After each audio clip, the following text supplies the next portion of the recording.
ऐसे सरकारें हो जाए जो आतंकवाद को हमारे देश में बढ़ाएं, हमारे निर्दोष निहत्थे लोगों की जान लें, तो उनको करारा जवाब देना भी हमारा फर्ज है।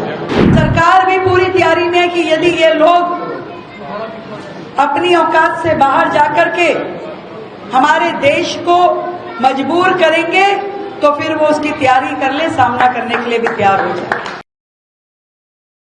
भारत और पाकिस्तान के बीच सहमति की घोषणा के कुछ घंटे बाद ही पाकिस्तान ने सीमा पर ड्रोन हमले और गोलाबारी शुरू कर दी, जिसका भारत में विरोध हो रहा है। वहीं अब दिल्ली की मुख्यमंत्री रेखा गुप्ता ने पाकिस्तान की कड़ी निंदा की है। हाल ही में रेखा गुप्ता दिल्ली पीतमपुरा के विशाखा एन्क्लेव में 36वीं रथ यात्रा के उत्सव में शामिल होने पहुंची, जहां उनका भव्य स्वागत किया गया। इसी बीच रेखा गुप्ता ने भारत पाकिस्तान समझौते के बाद भी जो पाक द्वारा हमला किया गया उस पर बड़ी बात कही। हमारा धर्म हमेशा कहता है कि अहिंसा परमो धर्मः, और इसी की परिपालना पूरा देश करता है। पर जब पाकिस्तान जैसे लोग हो जाएं, ऐसे सरकारें हो जाए जो आतंकवाद को हमारे देश में बढ़ाएं, हमारे निर्दोष निहत्थे लोगों की जान लें, तो उनको करारा जवाब देना भी हमारा फर्ज है। हम अपनी ओर से कभी कोई अहिंसा के पथ पे चलने को कभी उस पर एग्री नहीं होते, कभी हमारी मंशा ऐसी नहीं रहती। और कल भी आप लोगों ने देखा कि सरकार ने तुरंत सीज फायर की बात पर सहमति जताई अपनी शर्तों पे कि आगे कभी भी आतंकवाद को पाकिस्तान ने कोई भी उसका काम हुआ, कोई हमला हुआ तो उसको हम आक्रमण मान करके ही लेंगे। परंतु उसके बाद भी आपने देखा कि रात को पाकिस्तान ने किस प्रकार से किया।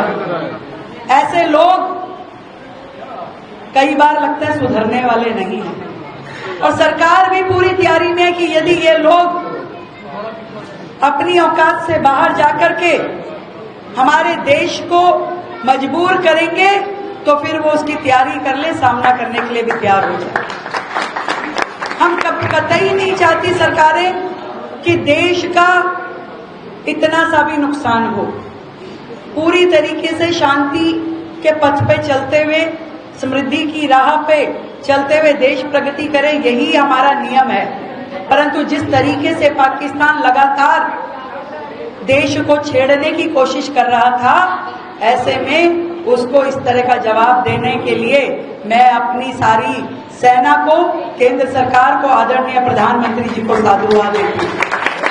और आज इस मंदिर के माध्यम से, हमारी जैन सभा के माध्यम से उन्हें विश्वास दिलाती हूँ, पूरा देश, पूरी दिल्ली, हर समाज, हर वर्ग के लोग, 140 करोड़ लोग देश के आदरणीय मोदी जी के साथ हैं, देश की सेनाओं के साथ हैं। किसी भी हाल में देश झुकने नहीं दूंगा, ऐसा जो प्रधानमंत्री जी का वाक्य है वो केवल शब्द नहीं है, वो वचन है जो उन्होंने देश को दिया। और मुझे खुशी है कि आदरणीय प्रधानमंत्री जी लगातार कि मैं देश नहीं झुकने दूंगा, इन शब्दों को लगातार अपने वचन के माध्यम से करते आ रहे हैं। हमें गर्व है अपने देश की सेनाओं पे, हमें गर्व है अपने देश के प्रधानमंत्री पे, गृह मंत्री जी पे और रक्षा मंत्री जी पे, जो टीम वर्क के साथ में पूरे देश को संगठित करके उन्होंने देश के सम्मान को पूरे विश्व में और बढ़ाया है। समाज की ओर से मैं आज उनका धन्यवाद देती हूँ।